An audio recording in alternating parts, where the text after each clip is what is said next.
cause things change, but the memories don't. You only need the light when it's running low. Only miss the sun when it starts to snow.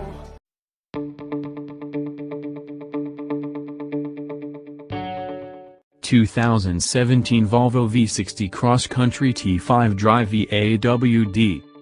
With the crossover boom exploding, it's easy to overlook the budding, albeit still tiny, rugged station wagon segment. Previously, this space was the sole territory of the Volvo V60 Cross Country and the venerable Subaru Outback. The former was new to the US in 2015, but a lot has changed both in the market and in this car since we tested a 2016 model. Specifically, Audi's A4-based Allroad returned after a brief hiatus, and Volkswagen introduced the Golf SportWagen-based Golf Alltrack, doubling the Volvo's competition. You might wonder how cars that span in base price from $26,520 to $44,950 directly compete. Simple, this quartet of lifted station wagons chases essentially the same buyers. And not only do most of these wagons share similar dimensions, save for the plus-size Outback, prices for loaded versions of the VW and, especially, the Subaru can nearly overlap with lower-spec iterations of the Audi and the Volvo. Among this group, what really sets the cross-country apart is its age. By far the oldest, the Volvo's underlying V60 wagon has been largely unchanged since 2010, it wasn't available in the US until spring 2014, and the lightly modified Cross Country arrived 2 years ago. Facing fresh rivals, the V60 receives a timely injection of newness underhood.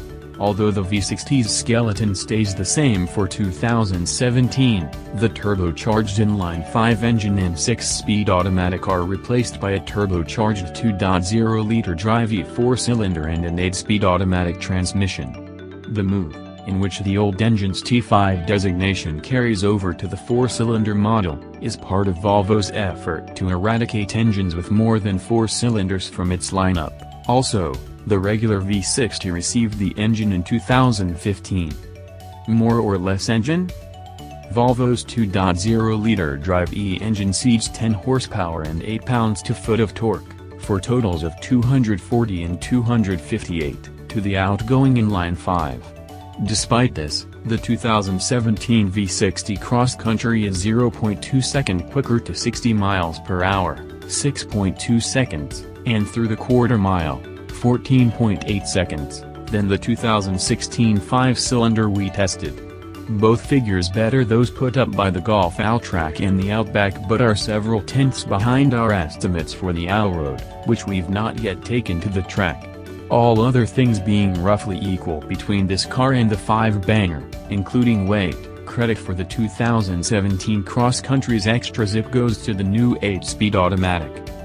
The automatic's first 6 gears are shorter than their counterparts in the old transmission, bolstering off the light scoot. Fuel economy also improves, and the new top gear is taller than before for lower RPM highway cruising.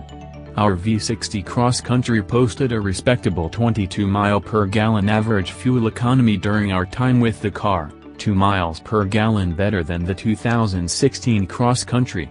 The wagon's EPA fuel economy estimates also improve, rising from 20 miles per gallon in the city and 28 miles per gallon on the highway to 22/30ths of a mile per gallon. Whereas the now-defunct turbocharged inline-5 could moan somewhat unpleasantly, the Turbo 4 puts out entirely normal sounds, serving up a little growl at higher RPM and a far-away hum at lower engine speeds.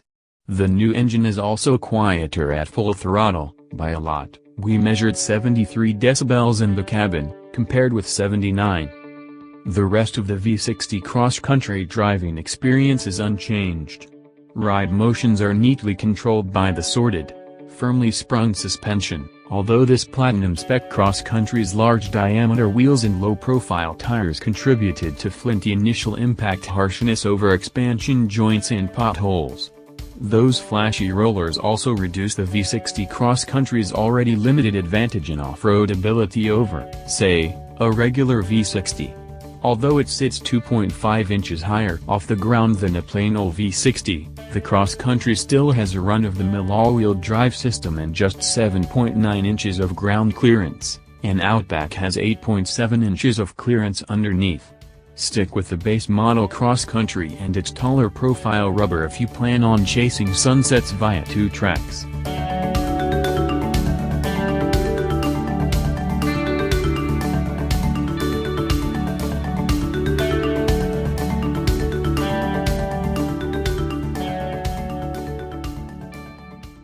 Cause things change, but the memories don't. You only need the light when it's running low.